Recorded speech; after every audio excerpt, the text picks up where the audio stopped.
Assalamualaikum warahmatullahi wabarakatuh. Selamat datang di video saya. Saya Muhammad Fauzan Akmal dengan NPM 2331143, kelas karyawan SI 23DX. Pada kesempatan kali ini, saya di sini di video ini ingin mempresentasikan bab 1 bisnis pengantar dan manajemen pada mata kuliah manajemen bisnis untuk project 1 ya. Selanjutnya mari kita langsung ke subtopik yang pertama, yaitu pengantar bisnis. Definisi bisnis. Bisnis adalah kegiatan yang terfokus pada menciptakan, memproduksi, dan menjual barang atau jasa untuk memenuhi kebutuhan dan keinginan pelanggan. Dalam konteks ini, kita akan menjelajahi konsep dasar bisnis dan manajemen. Yang kedua, yaitu tujuan bisnis. Bisnis sendiri mempunyai tujuan, yaitu untuk dijalankan dengan berbagai tujuan, mulai dari menghasilkan keuntungan, memberikan solusi bagi masalah pelanggan, hingga menciptakan lapangan kerja. Melalui contoh tujuan bisnis, kita dapat memahami variasi motivasi di balik pendirian bisnis. Dalam bisnis mempunyai elemen-elemen tertentu yang terdapat di dalamnya, yaitu produk atau layanan, apa yang ditawarkan oleh bisnis tersebut kepada pelanggan.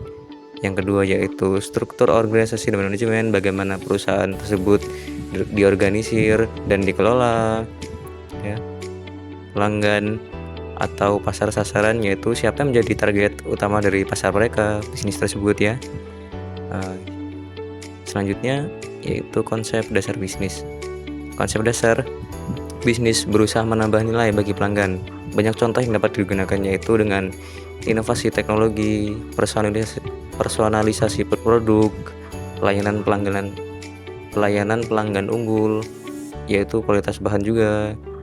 Banyak faktor-faktor yang dapat menunjang konsep dasar bisnis sendiri. Strategi bisnis. Strategi bisnis adalah salah satu rencana jangka panjang yang sangat diperlukan untuk mencapai tujuan bisnis. Beberapa strategi sukses seperti inovasi produk atau pelayanan pelanggan yang unggul dapat menjadi inspirasi untuk bisnis kita sendiri. Ya. Yang pertama yaitu inovasi produk. Inovasi produk ini dapat mencakup pengembangan produk baru atau peningkatan produk existing, ya. Produk terhadap perubahan kebutuhan pasar yang dinamik, jadi produk menyesuaikan pasar. Yang ketiga yaitu menciptakan nilai tambah untuk pelanggan, menyesuaikan dengan pelanggan. Yang kedua yaitu perumusan strategi. Perumusan strategi dapat mencakup beberapa hal. Yang pertama yaitu analisis SWOT atau Strengths, Weakness, Opportunities, and Threats. Dengan SWOT tersebut dapat menemukan aspek-aspek yang dapat diperhatikan oleh perusahaan untuk bisnis mereka ya. Apa kekuatan mereka, apa kelemahan mereka, apa kesempatan yang dapat mereka ambil, dan bahkan apa ancaman yang dapat merugikan mereka ke depannya. Yang kedua yaitu menentukan posisi bersaing dan diferensiasi, yaitu sebagai perusahaan yang menjalankan bisnis, kita harus memiliki sebuah pembeda dari perusahaan yang lain agar dapat menciptakan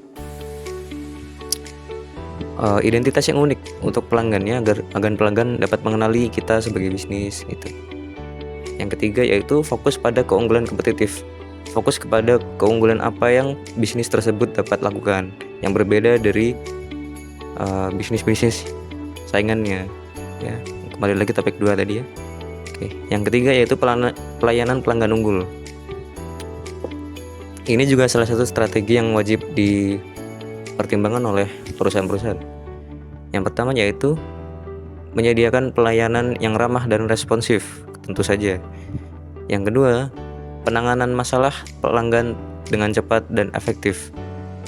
Ya, hal tersebut sangat berpengaruh ya, karena akan menciptakan trust dari pelanggan tersebut agar dia mau kembali ke perusahaan ini, percaya terhadap bisnis ini.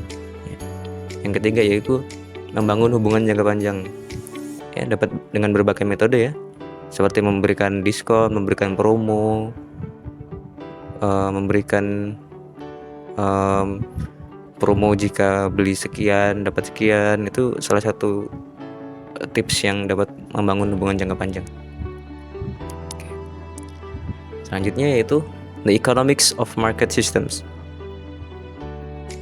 The economic of market system dapat mencakup dua hal, yaitu demand dan supply.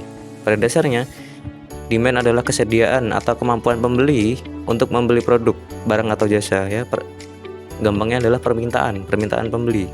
Itu demand. Yang kedua adalah supply. Supply adalah kesediaan atau kemampuan produsen untuk menambahkan produk yang dijual. Itu saling berkaitan, demand of supply. Selanjutnya yaitu hukum law of demand and supply. Demand pada umumnya ketika pembeli akan meminta lebih banyak produk saat harga turun, maka demand akan naik. Sebaliknya, pembeli akan meminta lebih sedikit jika harga produk saat harga naik. Ya. Produk naik harganya, permintaan sedikit. Permintaan banyak, maka produk akan turun harganya. Ya.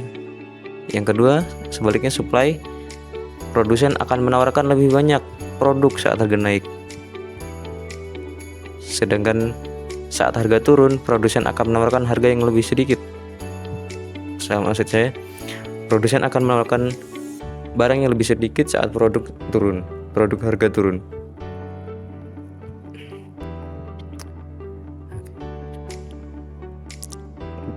Sekian dari materi yang telah saya berikan.